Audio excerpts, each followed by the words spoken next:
4th power. Since we already talked about that one on the board,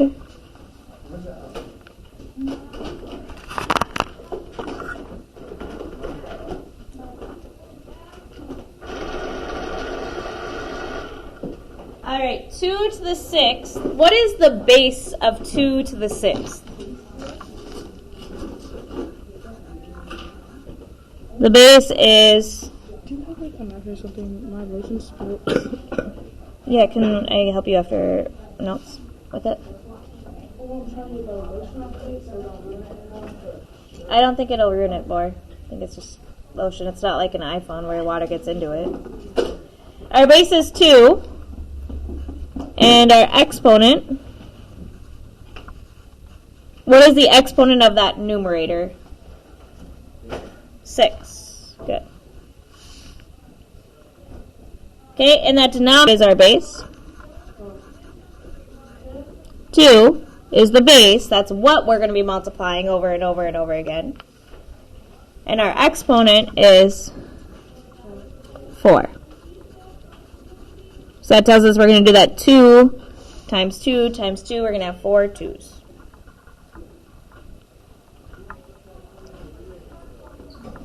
So if we write this out, which we wrote on the board, again, this is just a review problem, how many 2s are we going to be multiplying?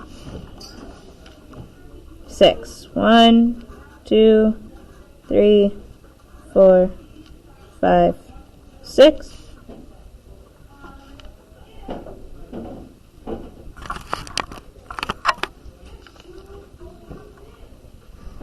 In the denominator, how many 2s will we multiply?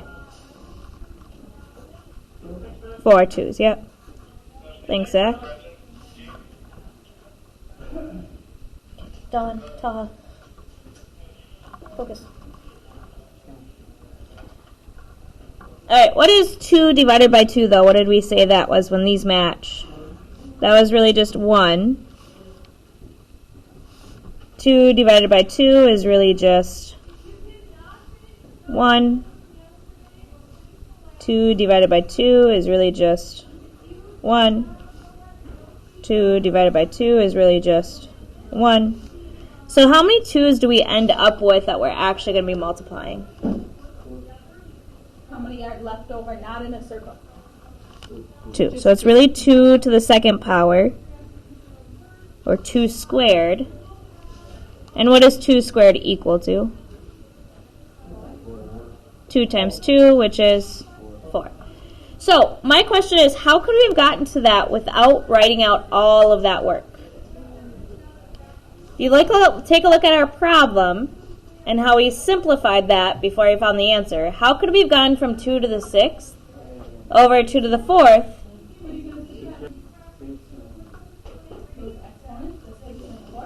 Good.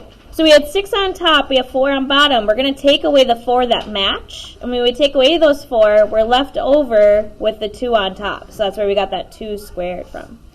All right, let's try it with a variable. So number 2. This one we're not going to take time to write the base and exponent. That's what we did yesterday. Just wanted to do a quick review of that. So number 2, we have x to the 3rd power over x to the 7th power.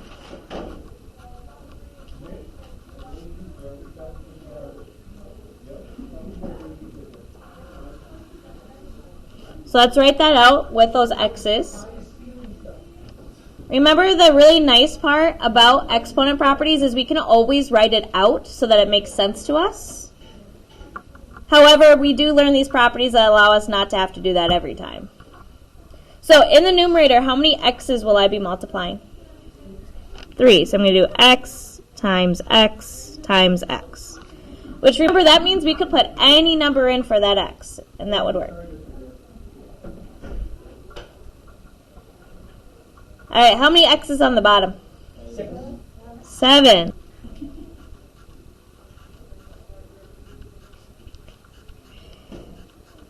So count yours out. Now, no matter what x is, if it's any number, if I have that number in the numerator and the same number in the denominator, I take a number and I divide it by the same exact number, what will I get for an answer? Like 5 divided by 5 is always 1. 3 divided by 3 is 1. 20 divided by 20, 1. That number divided by itself will always equal 1. How many times can I do that division? 3 times. So I'm going to be left over. I don't need to worry about those ones when we multiply. But how many x's are left over that weren't included in that division problem? 4. But there's a little bit of a difference. Where are those x's located? On the bottom. So on the bottom, I still have x to the 4th power. What's left over in the top? There's no x's. We got rid of all of those by dividing. Not 0. 1. Yeah, that number that's always secretly hiding. If you think about these coefficients, what's the coefficients of these x's? 1. So the x's might be eliminated by division, but we're still left over with that 1. So how could we have gotten 1 over x to the 4th from this problem without writing it all out?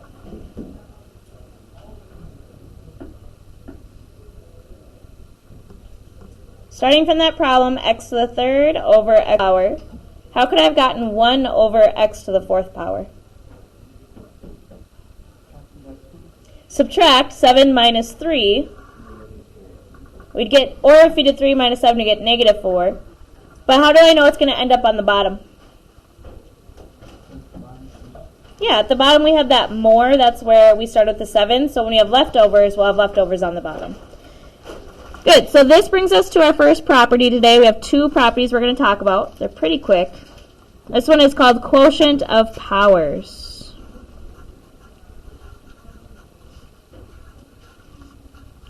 Remember that word quotient is a fancy word for what? Divide. If you don't remember that offhand, maybe put a little divide sign above it or something like that. Remind yourself. And what this would look like is if we have an x to the a power, and on the bottom we have a matching base. So we have another x, but maybe we have a different exponent to the b power. So we use this when we have that same base in the numerator and in the denominator.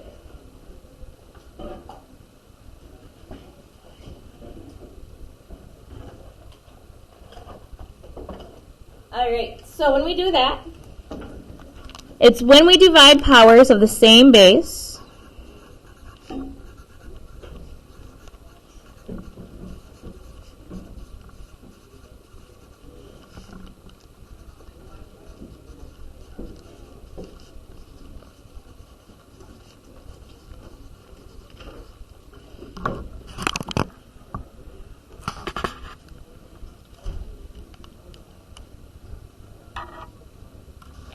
When we do that division, what we're actually going to do is we are going to subtract the exponents.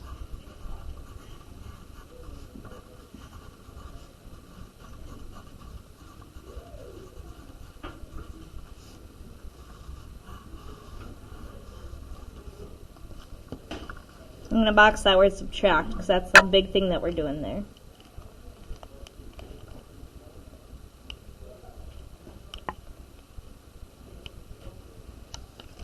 We're like, oh my gosh, I did math. Good job. How did I do the math? I don't know, but I did math.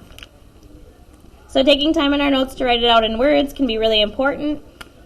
It helps us understand that for longer or to explain how are we doing. What is that process we work through?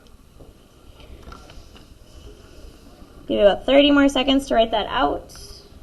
Seeing a couple people distracted, computers or phones. So if you're on your computer or you're on your phone, right now you should be focused on taking your notes so you can do the learning. If you have stuff for other classes to work on, you can do that during work time. But right now we're doing learning. So you might want to make sure you have this. All right. Number 3. So we're going to try one of these problems without writing everything out. We have m to the 5th power p to the 6th power over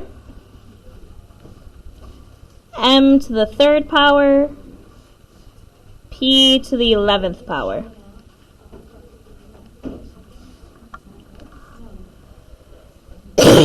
Excuse me.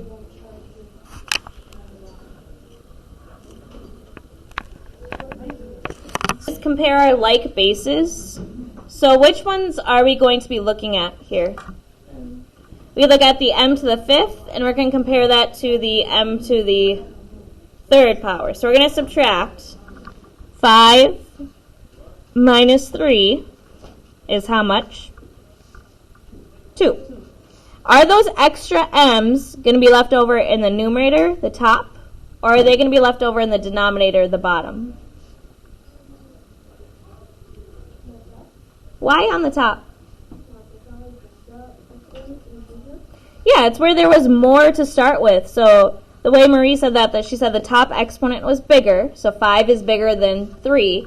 I always think about it as like, where are the leftovers? Where did we have more? We had more in the top, so the leftovers are going to end up in the top. All right, now we're going to see the same thing with our p's. With our p's, we're going to do 11 minus 6, and we get 5.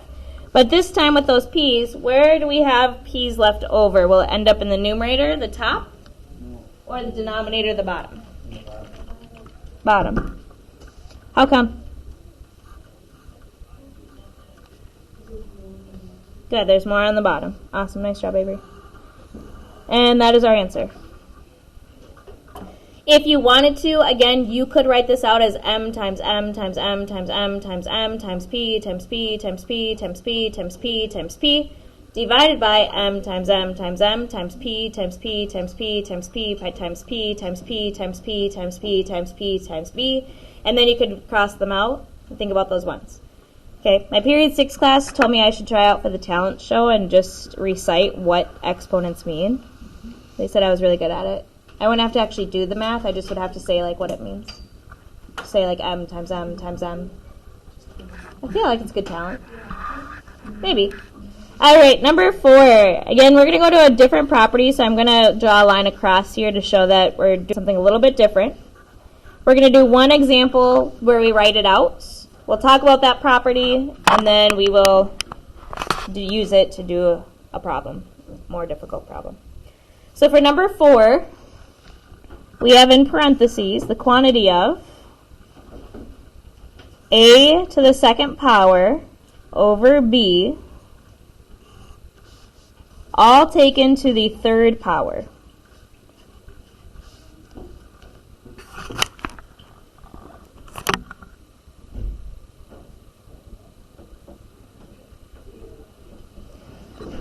So that means I'm going to take that inside a squared over b, and how many times am I going to multiply that over and over again?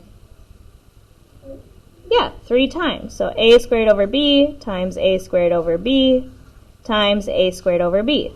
Remember when we have those parentheses, that means that is a square, like that exponent of 3. That has to multiply by that whole group. We can't split those up quite yet. So we have to do it 3 times, the whole thing. A squared over b, because those parentheses tell us that stays together.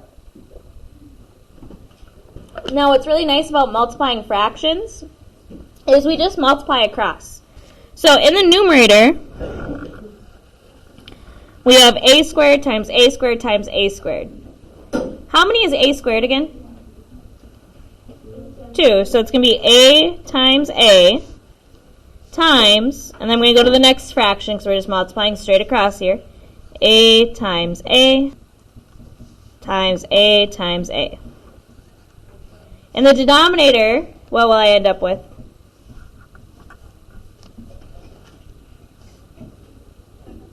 What do we have on the bottom? B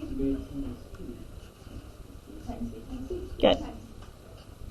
When we multiply, we want to, even though they all have the same b, we're not thinking that common denominator stuff, we're actually multiplying. So if we wanted to write it all out like that, we did. And now we can count to simplify. How many a's are we multiplying by on the top? 6. So a to the 6th. How many b's are we multiplying in the denominator? 3. B to the 3rd power.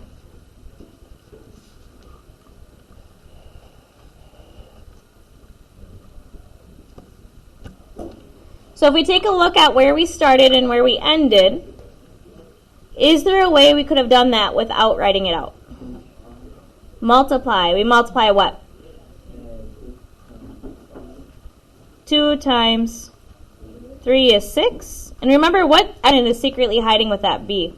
1. 1 times 3 is 3.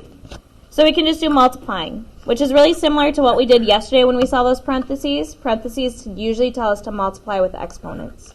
So our last property here, we have this one thing we're going to write, and we have one practice problem, and then you do have a quick check to do. Okay, this is called power of a quotient.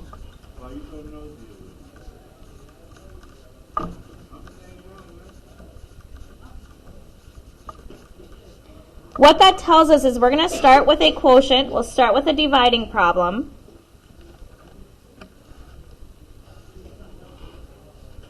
So inside parentheses, we're going to do a dividing problem. That's our quotient. So we'll have like x to the a power over y to the b power. But then we're going to take that quotient and we're going to take it to another power. So on the outside of those parentheses, we're taking it to like another power like c. Okay, it's not necessarily that anything is matching. It's just that inside the parentheses there's a dividing problem. And then we have an exponent on the outside of the parentheses. And what that tells us to do is that we are going to multiply the exponents.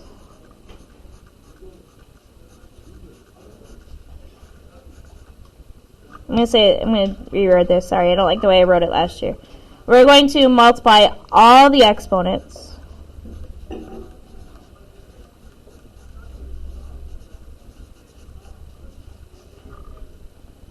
in the numerator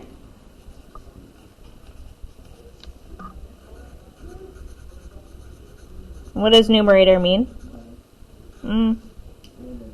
Top, yep.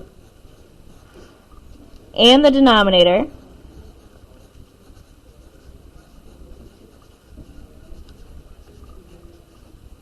which is the bottom. So we're going to multiply all of those exponents by the outside exponent.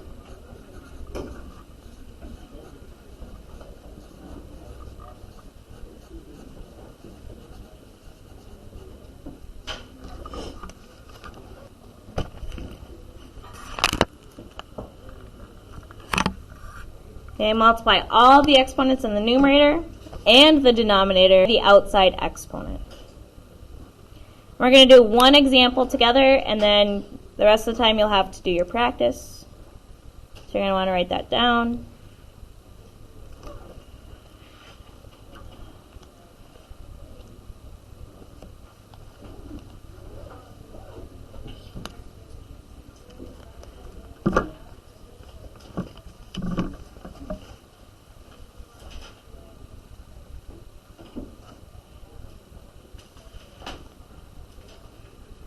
Alright, for our last example, this is example number 5. I know it sounds like we did a lot of work today, partly because we did do a lot of work with 5 examples. But also these are pretty quick examples too. Number 5 we have in parentheses, and this is going to be a longer fraction because we're going to be dealing with a couple of things. So make kind of a longer fraction line. We have 2y to the 2nd power in the numerator. In the denominator, we have 5x to the 3rd power, w. And it's all being taken to the 5th power.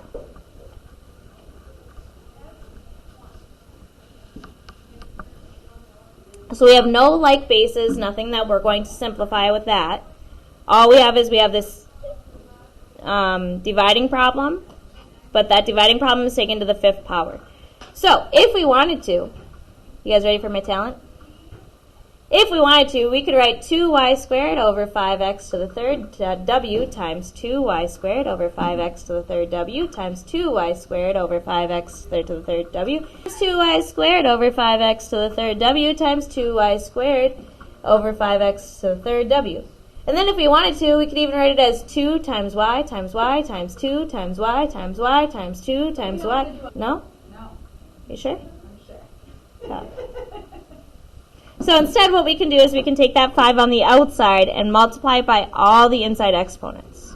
What exponents on the inside do you see? 2 and 3. There are some secret exponents hiding out though. They're good at hide and seek. What exponents are secretly hiding that we don't see? Ones. Where would there be an exponent of 1?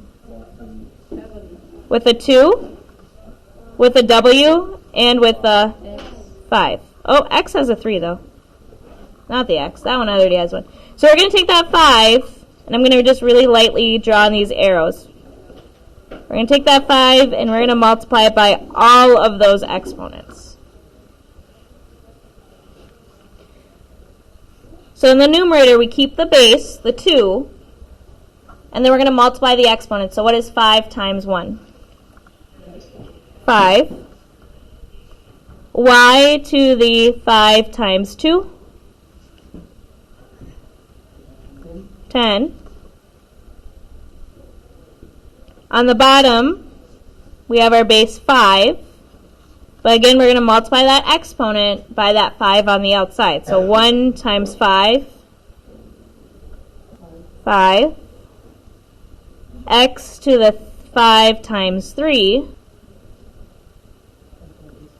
15. And W to the 5 times 1, 5. Now remember, our goal is to simplify. And we have one extra step in this problem. And it's because those numbers, when you have number exponents, we can actually find the answer to those questions. So I'm going to show you real quick on Desmos how to do that again. I'll do one on Desmos, and I'll do one using my iPhone calculator to show you why that one is not super fun. But remember, for exponents, we're going to use this AB button right here. This A, you guys can't see that. There we go. AB, this button right here. So we're going to do 2. And then we'll do this AB button, and then 5. I might actually be out, Miss Slater. Okay, and we get 32. So in the numerator, we have 32. And that's just that 2 to the 5th power, so we still have y to the 10th. Now, if you're using your iPhone calculator, if you have an iPhone, you have to turn off the lock rotation. So I have to turn that off, then go to my calculator, and then you have to tip it sideways. So on the bottom we have 5 to the 5th power. And we're going to use, there's this XY button, there's an x squared, x to the 3rd, and then there's this XY button. That's the one we want to use. So we're going to type in 5, that's the first number, and then we do that XY button, and then we do the exponent, which is 5 in this case. And then we hit equals, and it tells us 3,125. My phone case is super dirty. So on the bottom we have 3,125. It can be a little bit confusing using your iPhone calculator because the way that you type it in, you just can't see what you typed in, so it's hard to see if you did it correctly. I really, really recommend with exponents that you use that Desmos calculator so you can see your work and see if you typed it in correct. All right, that is it for your notes. There is a quick check today. I think it's 4 problems. Yep, it's in the